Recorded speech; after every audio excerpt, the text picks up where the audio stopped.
Hey, what's up, YouTubers? It's me again, Brian, Gamer 55551. So I am back here with another YouTube video, and for this week we are doing for this video though, I am doing a MyTwo Cent video for this video though, and actually this one we're going to talk about about 5 topics that recently popped up this week. All 4 of them are going to be about gaming though, and the 5th one is going to be about Deadpool though, the movie I saw, and why I'm both pleased with the success of the movie, but at the same time I have concerns about it as well. So we'll kick things off first with our first part though, part 1, which is about the Street Fighter Backlash though. As some of you may know, Street Fighter V has recently came out, and the response has, well, depends on who you're asking though, because while most game critics have given it a good score though, the fan response has not been wonderful though, okay? And I have seen some of the criticism has really grown. Like on Metacritic, I mean, user response has been not so great, and even on Amazon, so far the game has gotten a lot of overall has gotten 2 stars, but a lot of the reviews have been 1 star for the game though, and a lot of the criticism, the biggest criticism, there has been some, like online, always online. Some people are not getting into some of the matches, although some people claim they are, others aren't. But I think the biggest complaint we have seen so far with this has been the fact that there has been a lack of, content, a lack of a lot of stuff here, from an arcade mode, single player, to the fact that there's no verse mode and everything. That the heavy criticism has been that they have focused solely on just, the esports people. They haven't really, focused on, the folks that have been there from the beginning for Street Fighter and all that stuff. Now, I've read a lot of the criticisms, and I've read a lot of the stuff. I mean, I've seen, a lot of response. Alpha Omega Sin has made a rant about his thought of it. Review Tech USA, definitely. 1316 Killer, though, but the only person who I've seen so far who has defended it was Hip Hop Gamer, although this is the same guy who also compared the Order 1886 to racism, though. I mean, but again, I'll have a link in the description to some of these videos, and you can take a look for yourself. The thing about this that makes this whole episode very interesting is that, and I just think that, to me, and now I'm not a fighting game person, don't get me wrong, I'm not a Street Fighter person or a Mortal Kombat or a Tekken or Soul Calibur, but I do, however, share a lot of these people's frustration to it, and I could definitely understand. I mean, if I put down $60 for a game and all, you expect $60 worth of content in there. You're not this whole, oh, we'll just put the content out later and all that crap, or the whole ship it broken now and patch it later attitude. And to me, this is unacceptable. I mean, even though I'm not a fighting game, if I purchased this and I saw what was in it, though, I would be pissed as well. I mean, if they did that to, say, like if a game like Xenoblade Chronicle X was charged $60 and it didn't have all the content that we know that's in it now, but it was just like, oh, we'll just put the rest in later. I mean, people will get pissed, and you know what? I share those people who are pissed off about this, though. I mean, this is truly unacceptable, and this is shame on Capcom on this. I mean, really, shame on them. And I do think to some degree, although some people may not agree with me on this, Sony does share some of the blame. Now, they don't share the full blame or anything. After all, they didn't develop the game, so I'm not blaming them on that, though. I mean, they do share some of it, but not all of it. But a lot of the blame does fall onto Capcom, okay? And right now, some of the sales numbers we've heard from either in the UK and Japan, from what I've understand, though, have not been too kind to it or anyway. And the backlash is certainly starting to grow a lot, and I'm just wondering what the sales are going to be here in the U.S. How are consumers going to respond to this? I mean, when VG Chart starts putting the numbers out, or we start seeing the NDP or the NDP sales, if I'm saying that correctly, which, you know, like they put out the sales for every month, though. It will be interesting to see what the sales from Street Fighter V come out of this, though. But this worries me to some degree. It's not just Street Fighters, but it's just games in general, though. And this also worries me from Capcom as well. I mean, they're planning to work on supposedly the Resident Evil 2 remake, and supposedly we're going to hear more about Resident Evil 7. But given how they handle Street Fighter V, I'm worried. I'm really worried now. I mean, are they going to do this with like Resident Evil 2? Are they going to take what Square Enix did with the Final Fantasy remake and do it episodic? Are they just going to break the game down, do it like that, or do what they did with Street Fighter V? We're not going to put this certain mode in, even though it existed in the original game. We're going to put it in later, or just make it a shell of a game. So there are some very big concerns about this, and I am worried about the way some of these companies, not just Capcom, but others, are approaching this. I mean, I have to say that this whole attitude of, you know what, we have to meet our deadline, we'll just ship the game, and the condition is we'll just either patch it up or put the other stuff later, whether it's in free or season pass or anything. I mean, it's got to stop. I mean, it's just a very bad and worry signs to me, though. So I do hope that the backlash that Capcom's getting for this, I do hope that the message is being sent loud and clear from them that this is going to be unacceptable for a lot of consumers. Though the bottom line is going to be based on the sales, and it will be interesting to see what the sales for Street Fighter V are going to be here in the U.S. I mean, obviously they don't release digital sales or anything unless someone can confirm what the digital sales were, but we'll have to wait and see. But you know what? This is a backlash they deserved, okay? You charged $60 for an incomplete game. That's what you did. And you deserve the criticism for it, okay? If I'm paying $60 for a game, I expect $60 worth of content. I expect no excuse whatsoever. And I think consumers should be demanding that as well. Especially Street Fighter fans who feel like they got ripped off by this, though. Alright? Anyway, this concludes part 1 of our video, though. We'll take a little break. When I come back, we'll go to part 2, and we'll be talking about the YouTube controversy, or the whole what's the fair use, and I'll give my thoughts about that as well. So we will be right back on that one, all right?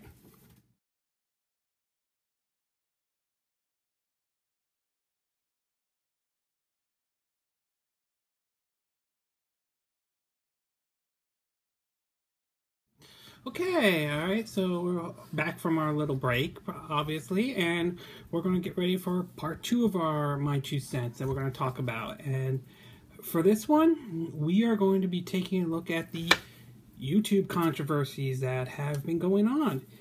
Some of you may know, folks like Nostalgia Critic and Alpha Magazine and Jimquisition have recently started to see comments from like, what is fair use, to the whole, you know, the hashtag make YouTube great again, or make YouTube better. I'm not sure exactly what the hashtag is.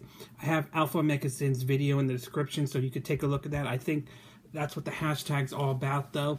And it has to do with the lot that recently several channels, I'm sorry, tongue twister right there. Several channels, some have been either taken down, like some from Nostalgia Critic, and I think from others, for no apparent reasons, and some of it has also been because of a lot of these copyright strikes, though, that have been filed.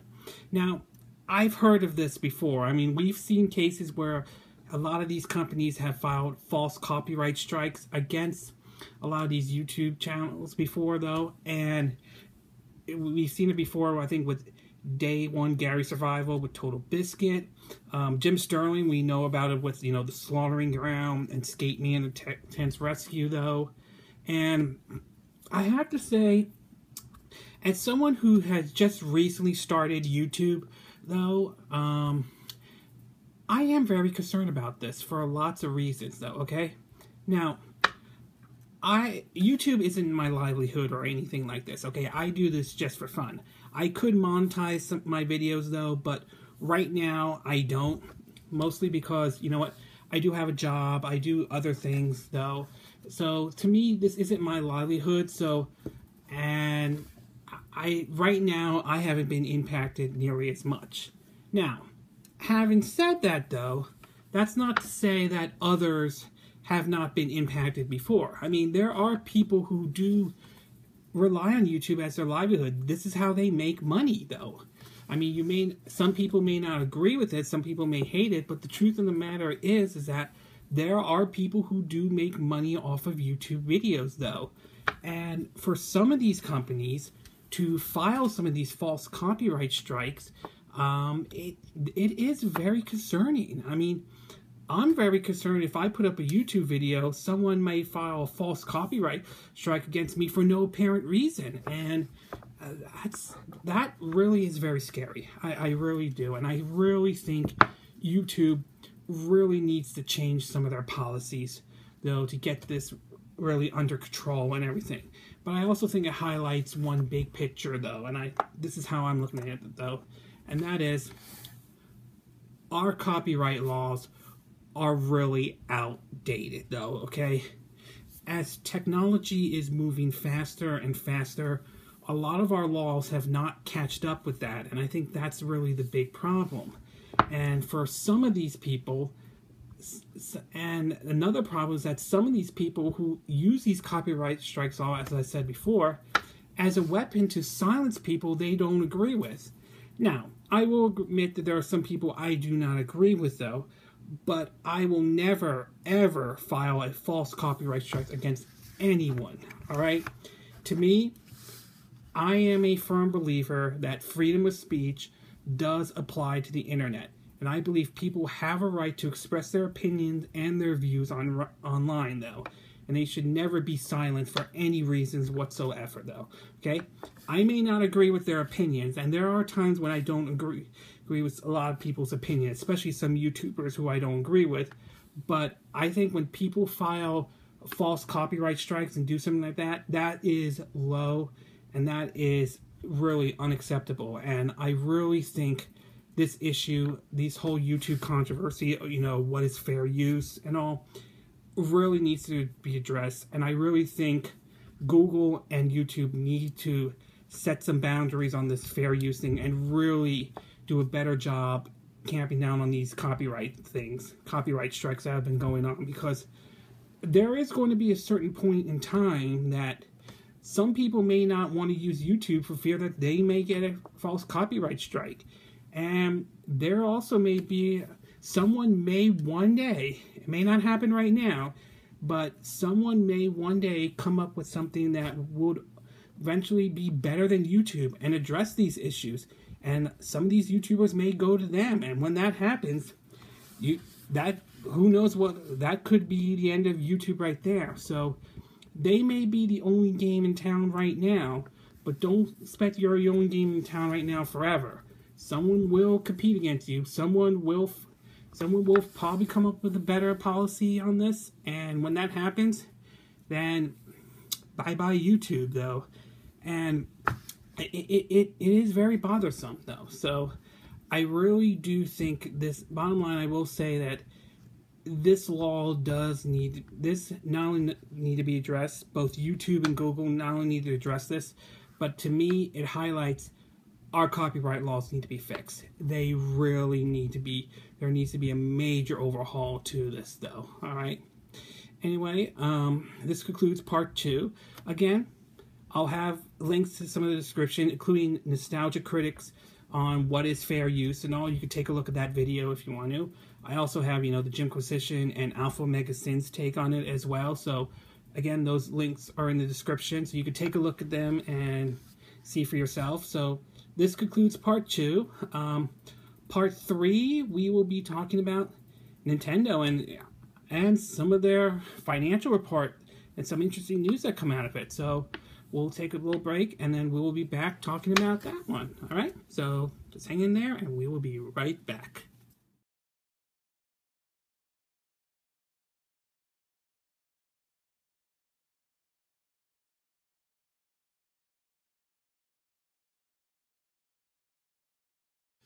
All right, guys, so we're back again from our break, and we're going to be talking about part 3 of our story. And this one is about Nintendo, and it kind of, I won't say it's completely doom and gloom, but obviously it's not entirely great news, okay?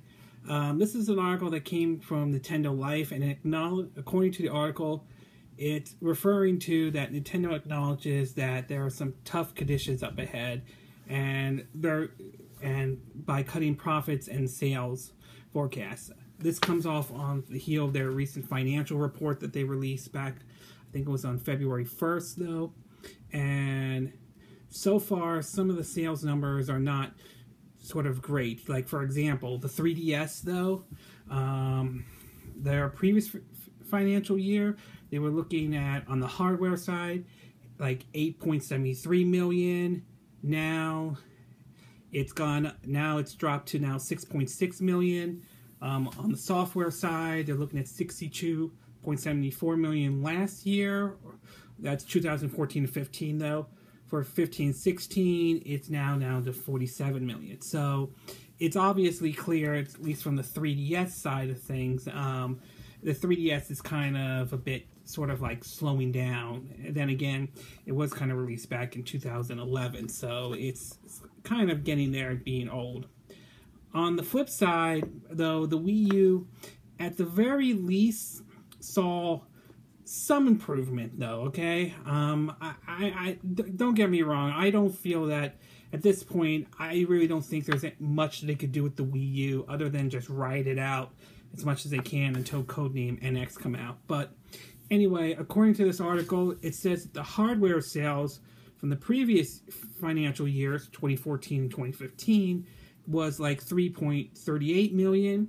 For 2015-2016, they're looking at 3.4 million, though. So according to this one, it says unchanged, though.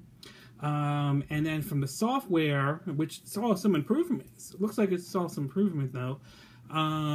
The financial is 2014 for 2014-2015 was 24.4 million, while their 2015-2016 financial year is up to 27 million. So software seems to be doing well. Overall, it does look like the Wii U saw some improvement, though, but I'm not looking at seeing that it's going to be enough to make any major changes with the current situation with the Wii U right now. While I won't say the Wii U has been a complete flop in any way, it's not like the Virtual Boy or has done what happened with, like the Sega Saturn, 32X, and Dreamcast, no offense to Sega fans, to Sega, that had them bow out of the console race and go third party, though. It's obviously clear that I think a lot of people have saw this, even Nintendo fans, that the Wii U is not, will still, no matter what, despite the positive numbers, go down as one of Nintendo's worst selling consoles. And it's kind of puts them in kind of a tight spot, though, alright? One flip side, though, is that at least some of the numbers were boosted thanks to, Splatoon and Super Mario Maker, both which did give the system somewhat of a boost, though. I don't think it's a big boost, but certainly it's a nice boost, though. Still, in other words, and again, all this is in the description, though. It also points out in another one of their financial report that the Amiibos basically hit 40 million in sales, though. So certainly that seems to be doing very well. So overall, I won't say the numbers are certainly, I won't say it's completely terrible, but obviously it's not what Nintendo has hoped for, and obviously they're going to have to there's going to have to be some changes, though. I have a feeling at some point, while the 3DS certainly is While certainly 3DS is great, it's obviously not the same kind of success story as the Nintendo DS was, or anywhere near what the Wii was, though. The original Wii, that is, though. So hopefully we'll see how things turn out, though, down the road in this financial report. I mean, maybe next year or so on. We know that Nintendo's going to release their new app, their MyTwo, if I'm saying that correctly, though, and the launch of this My Nintendo. And, of course, the rumors of, Codename NX, whether this be released this year or not. I will say this. If Nintendo is not releasing Codename NX this year, although many people believe it does, but if for some reason they're not, though, then they gotta give people a good reason to hold on for a bit, or anything like that. Of, why they should still hang on to their Wii U's and so on. But, personally, I believe they will release Codename NX this year, though. I think even though the Wii U sales have improved, I think it's clear the writing's been on the wall for it for a long time. I mean, ever since 2014's financial report, though, I think that was sort of the mark of the beginning of the end for the Wii U, though. And I really think that's a damn shame. I really think it is, because I think it's a good system, and there are good games, but I feel that, again, I may be beating a dead horse for saying this. I know some people may have heard me say this before or not, but because of the blundering mistakes they made earlier on in the system's life cycle, though, it certainly is not good. I mean, it certainly did not help the Wii U at all. I mean, it's in other words, their bottom line, their financial report was not exactly, I won't say it was doom and gloom, but it certainly wasn't great, though. Okay, so it's not hugely terrible, and they're not going to file for bankruptcy or anything, but it clears that they have sort of a rough road ahead, so out of this financial report, though. But hopefully the next financial report will be better, though. I'm hoping that it is. So they have enough money. There's no doubt that they have enough money in their war chest, though. The question is, how long until it reaches a point where they start dipping at it and they realize, yeah, we got a problem. We need to fix this, though. So I hope that's not the case, but we'll have to wait and see. So it will be a really damn shame if one of my favorite companies that I grew up playing their games on, unfortunately, bites the dust or anything like that. I'm not saying they have plenty of money, but if they make too many mistakes, they could go down that road of being irrelevant, though, and that would be a damn shame if that happens to them, though. Anyway, again, links in the description about this part of the story of this MyTwo Cent. You could take a look at the story and come to your conclusion and see what you think of it, though. So, anyway, we'll take another break, and when we'll be back, we'll get to our next part of our MyTwo Cent story. So, hang in there, and we will be right back.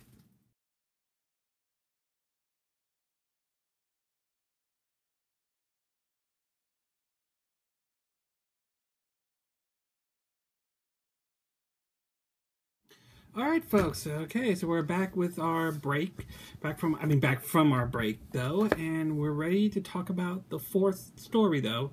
Almost getting done with this video, but for the fourth one, now this story recently has sort of popped up this week, and it's one that I certainly think needs some attention, though, and that is that there is an attempt at a hostile takeover to Ubisoft.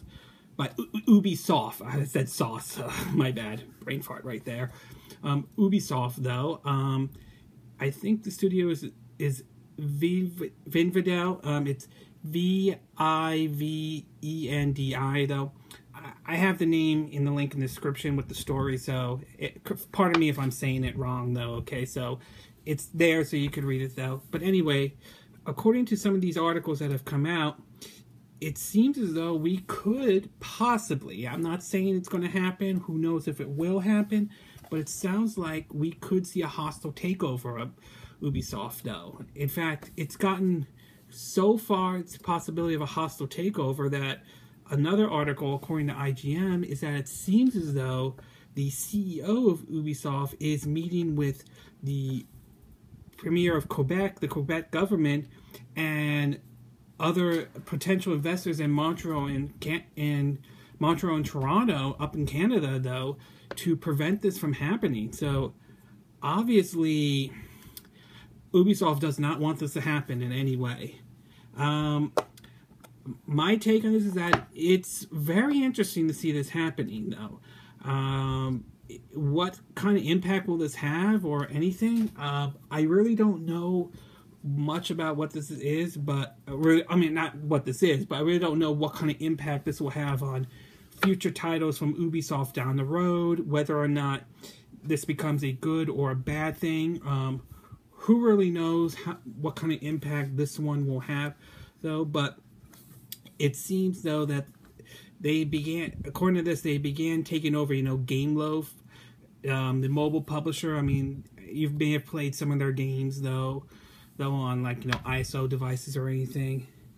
And whether or not what impact this will have is who knows. But it's clear that Ubisoft does not want this takeover to happen. They do not want it to happen at all, though. Some reaction to some of this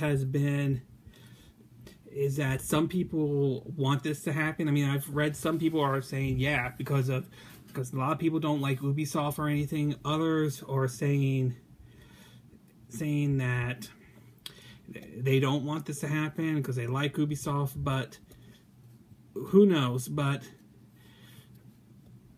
I mean, it will be interesting to see what comes out of this, though. But right now, it is very interesting. We'll see whether Ubisoft will survive this hostile takeover if this happens, or whether or not they will be taken over by this media giant named, again, Vivendi, though. Apologies if I can't spell the name or anything like that. Again, I'll have a link in the description. You can see that. You could see it yourself and tell me whether or not this is good or bad. So who knows? We'll see how this plays out down the road. It doesn't look like it's going to impact, their upcoming game, The Division. But as far as future titles, whether the rumor Watch Dogs 2 becomes true or not, who knows? So anyway, this concludes part 4 of our story. I believe it's part 4. Yep, part 4. And we'll take a bit of a break. And when we come back, we're going to get to the final part. And this is a non-gaming one, though. This one I'm going to be talking about Deadpool, and both why I'm happy for its success, but why I'm also concerned as well about the impact that the movie has, especially with the whole R-rated comic book thing. So we'll take a bit of a break, and then we'll be back, and we'll be talking about, of course, the one and only Deadpool. All right, so we'll be right back.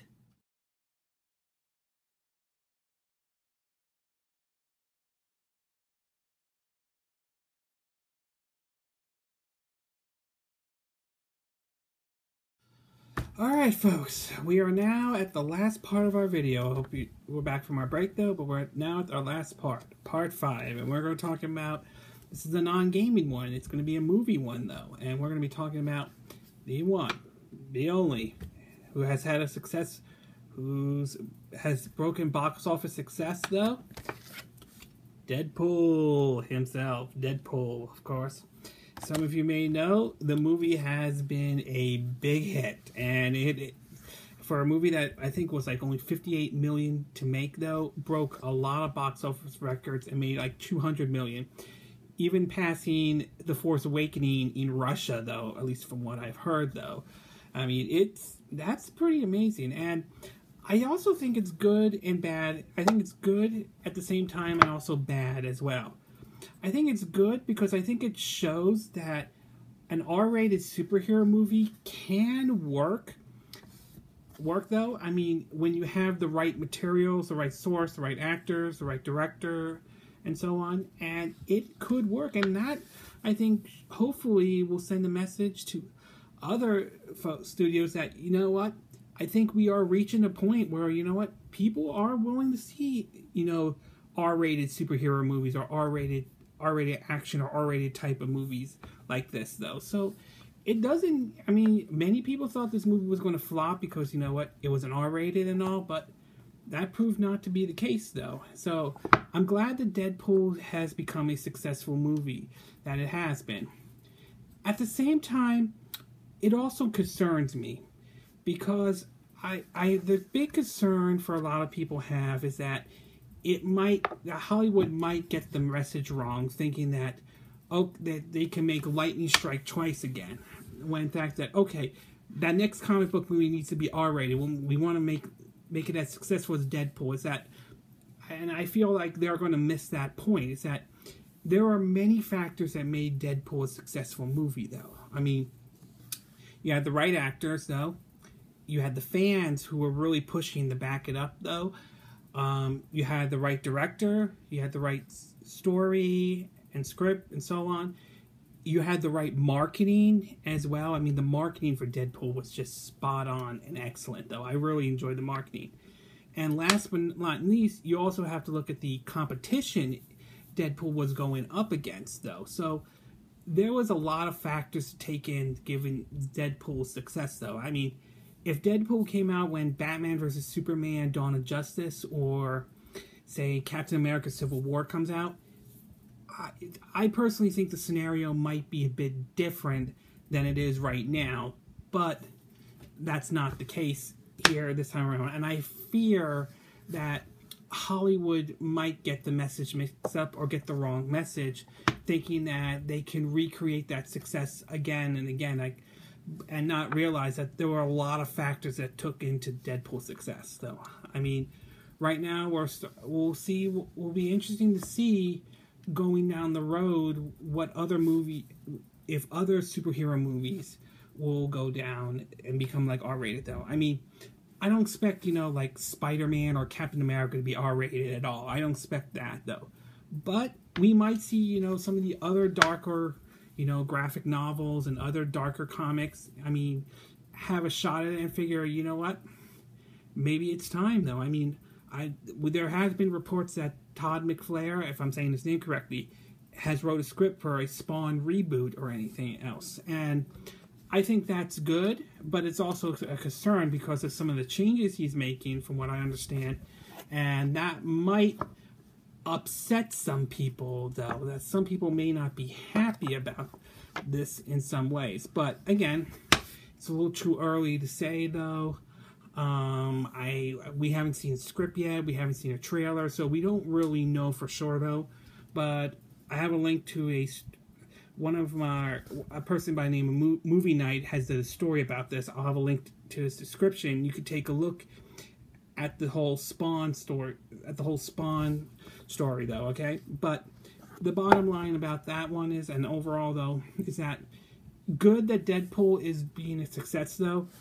But at the same time, there is concern that Hollywood may not get that message. So I'm hoping, but I am hoping they do. I hope they realize that the reason why Deadpool was a success, though, was that it had all the right elements, as I said earlier, though. Marketing, fan support, the right actors, right directors, and so on. So I'm hoping Hollywood clearly gets that message out, though. All right? They may not, but who knows? But good that Deadpool is, but the bottom line is good that Deadpool was a successful movie, and I enjoyed it as well. So if you haven't seen it yet, recommend you go see Deadpool, though. Anyway, this concludes our MyTwo Cent video, though. Again, these are all my opinions, though. So again, like I said, they are mine. But what are your opinions about it? For part one, though, do you feel that the Street Fighter V backlash is going a little bit overboard? Or do you think people do have a right to be angry about the lack of content in it? Do you think, do you think Hip Hop Gamer was right defending Street Fighter V? Or do you think he was dead wrong on it?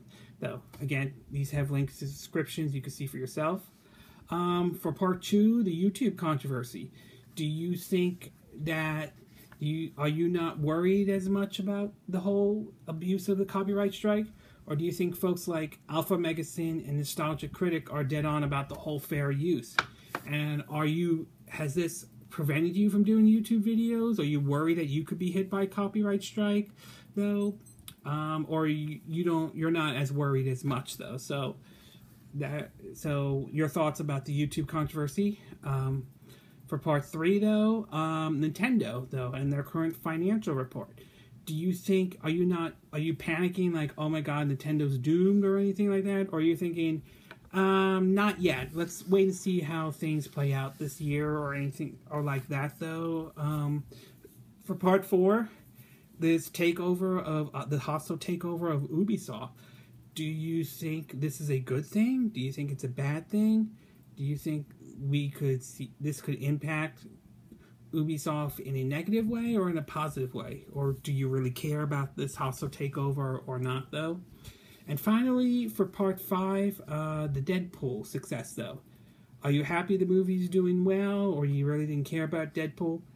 Do you think that Hollywood will get the wrong message about Deadpool and try to make lightning strike twice?